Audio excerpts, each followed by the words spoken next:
ప్రాంతం కలిగిన ఆంధ్రప్రదేశ్ రాష్ట్రం సైతం ఈ తీర ప్రాంతాన్ని ఆక్వా హబ్గా ప్రకటించడంతో మత్స్య పరిశ్రమ మరింత వేగంగా అభివృద్ధి చెందుతోంది. గతంలో చిరుచేప పిల్లలను నేరుగా పెంపక చెరువుల్లో వదిలి పెంపకం చేసేవారు.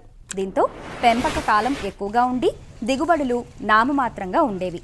ఇటీవలి కాలంలో పెద్ద సైజు పిల్లను పెంపకం చెరువుల్లోకి వదిలి పెంపక కాలాన్ని తగ్గించుకుంటున్నారు. దీన్నే జీరో కల్చర్ అంటున్నారు.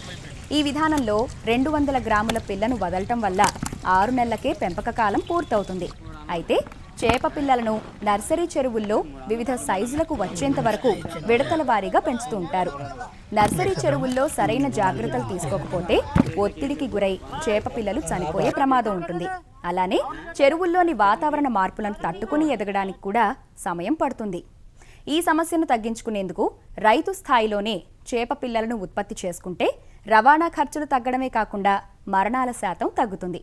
ఈ క్రమంలో చిరుచేప పిల్లను దశల వారీగా వివిధ నర్సరీ చెరువుల్లో దాదాపు 200 నుంచి 300 గ్రాముల బరువు వచ్చేంత వరకు పెంచి అటుపై ప్రధాన చెరువుల్లో వదిలినట్లయితే తొందరగా పెరిగి ఆరోగ్యంగా ఉంటాయి.